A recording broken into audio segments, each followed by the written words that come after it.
Hola hola and welcome back to my channel. So let's talk. If you're watching this, you're probably a wrestling fan. So let's talk about what's been going on in wrestling, shall we? So as you probably know, there's this whole thing going on the internet with CM Punk and the Young Bucks and Colt Cabana. So let's talk about it. So I know I said my opinion on Punk that wasn't very popular on WSI Shoot Interviews. The link is below if you want to check it out. And let's just get something clear. I know a lot of people were like, oh, that's so petty of you or whatever, that I said that he left my name out of a story. The reason why I use that as an example is because that was the safe story to talk about. The other issues that led me to have the opinion that I do have about him now involve other people. So it's not my story to tell. It's not my business to tell. So hopefully that clears some things up, that's why it seemed like I was being high school about like why I don't care for him anymore, especially because he used to be somebody that I really believed in.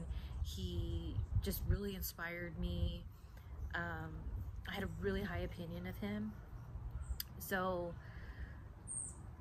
now that you got all that, and I know people are still gonna come for me, and that's fine. I really don't care because, like I said, everyone's entitled to their opinion. That's mine, whatever.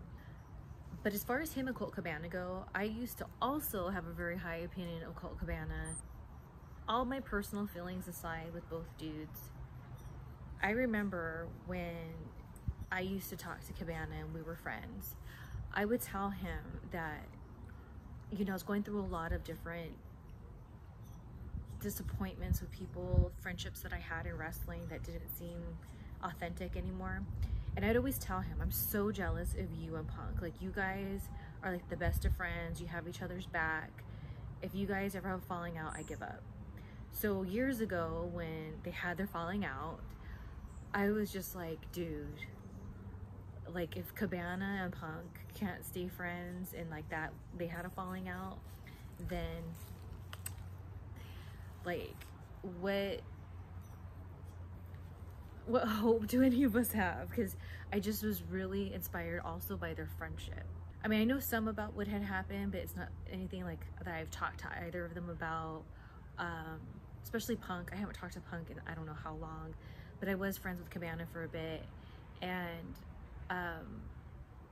so I really can't really say much on it, except that the stuff that was told to me from people within the business and the stuff that I saw online, I was on Punk's side. At that point, I already had a different opinion of Cabana, so it kind of just validated my opinion that I had of Cabana at the time. And so when this video came out this week of Punk saying stuff about Cabana, it really wasn't shocking to me.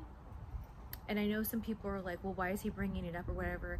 I don't know the details. I just saw that some people were that I follow were talking about it, tweeting about it. I saw the video, and the first thing I thought was, this could be a total work.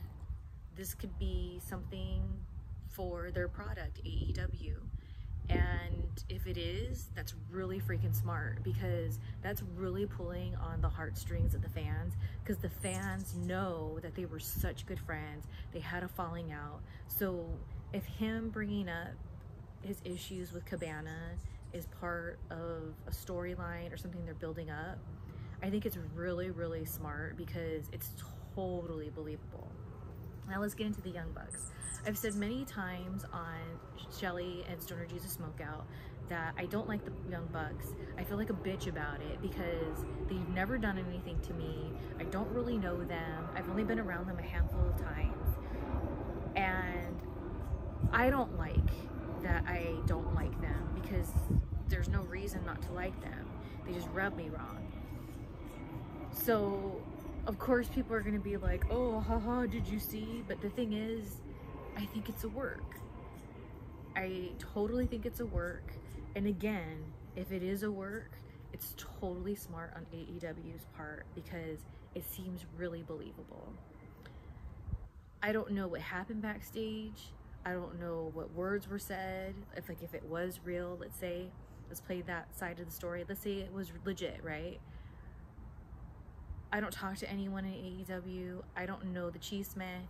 So I really can't have an opinion about it. But what I do say with confidence is I have a hard time believing that that's real. Just like I have a hard time believing that the Cabana thing is real.